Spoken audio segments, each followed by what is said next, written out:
Hey squad, welcome back to your Royal BFF, the People's Duchess. How's it going? Hope you're all having a wonderful day. I know I am. I'm testing out my brand new mic. How does it sound on your end? I feel like it sounds a lot sharper, definitely more in studio. So, our cousin, light skinned Harry, is back in court for day 2 of his proceedings against the Daily Mail. Ugh, this whole thing just gives me a headache, such a headache. Here we are again, you know? Suffice it to say, it is not my favorite topic, mainly because of how bad the first lawsuit was and how difficult it was when it cost them their baby. I'll never forget how devastated we all were to learn that she had had a miscarriage in the midst of this battle with the Daily Mail, having published her letter to her father. And speaking of her father, Carolyn Graham's name has come up already in court. It's been said that Carolyn was behind a lot of the shenanigans that were occurring between himself and his then girlfriend, Chelsea Davy. Harry's legal team has highlighted 14 articles, many of which delve into his relationship with Chelsea and how that information gathered against them was utilized and allegedly obtained through unlawful means. One of the claims points to private investigators bugging their cars and homes, intercepting phone calls, obtaining sensitive information through bribery, just like Carolyn Graham is continuing to do all these years later with Thomas Markle. Harry also expressed that such intrusion had lasting effects on his personal relationships, describing it as terrifying and burdensome, leading to a massive strain in his life. Which, yeah, anybody could, well, we could imagine, but we couldn't even really know the half of it. Imagine like being paranoid that anything that you tell your own girlfriend or boyfriend, significant other, is somehow getting back to the wrong people all the time.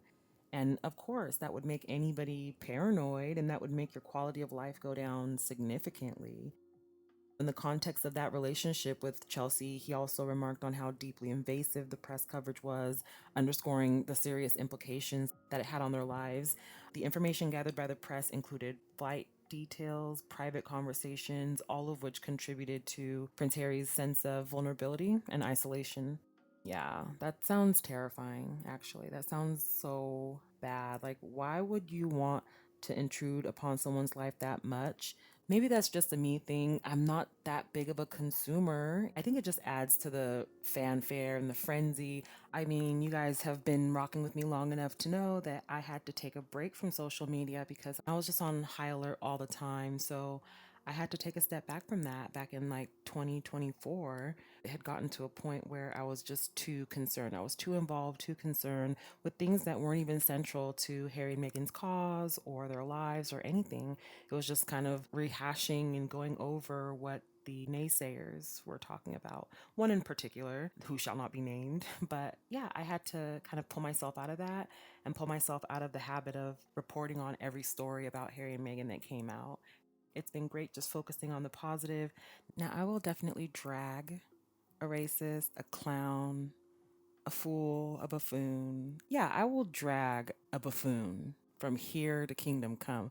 But that's necessary. Those are individual, obvious, and necessary cases that call for the dragging of said individual. But kudos to all the Sussex squatties who do cover it. I've always said that there was definitely a need for the channels who do cover all of the information to get that balance. Oftentimes, you turn to publications like Yahoo or AOL, and they have the most disappointing articles sourced from the Daily Mail and the Sun, and it's disappointing to say the least, especially since Prince Harry has already proven the extent of damage they've done and the illegal means in which they've obtained a lot of their information. I mean, if I were a publication and I wanted to remain reputable in the eyes of my readers, I wouldn't cite sources or other publications who have been taken to court and lost. AOL and Yahoo and People, they run with these stories from agencies who clearly just make it up as they go along. I just don't understand how you're still taking them as legitimate sources. It's very disappointing, to say the least. It's as devastating to hear now as it was to read in Spare. They'll go to any length, they'll do whatever. I think the thing that worried me the most, and I believe I mentioned this last time we were talking about his court case, was that these people are skeevy. These are grimy people. If they caught you alone one night, like who knows what might happen? These aren't regular people. They're criminal minded, criminal spirited. So it is terrifying. It is massively terrifying. Prince Harry goes on to express that such intrusion had lasting effects on his personal relationships, describing it as terrifying and burdensome, leading to a massive strain in his life. He remarked how deeply invasive the press coverage was, underscoring the serious implications it had on their lives. The information gathered by the press included flight details, private conversations, all of which contributed to that sense of vulnerability and isolation. It's a lot, and I'm proud of Prince Harry for not just coming out swinging, but for his steadfastness. What you say is important, but what you do, that's the ultimate measure of your character.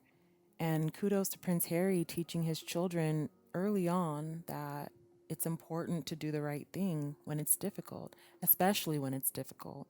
And we're going to eventually uncover the lurid details. And I think that those details are probably going to include some members of the royal household, perhaps even his family, which is why they've all run scrambling like roaches when you turn the light on now that Harry's in town.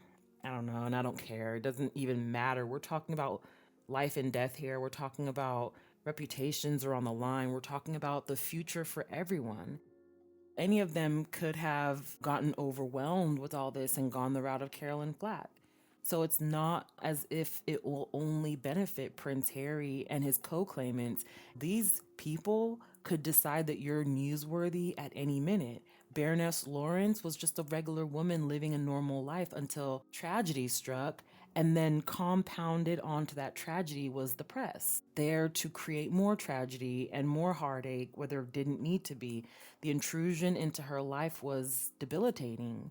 So it could be you tomorrow. Just because it's Prince Harry today doesn't mean that it's something that only affects the elites or the wealthy.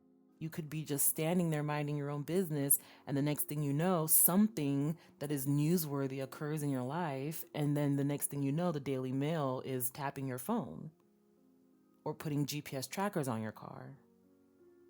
So this is way more important than just Prince Harry taking these people to court. It's accountability for their role and action, laws perhaps, to prevent them from doing this to others in the future. So far, Prince Harry and Princess Meghan have won a significant number of their legal cases. It's good to know that the courts seem to operate within a balanced system. Even if the court falls short this time around, we'll be there.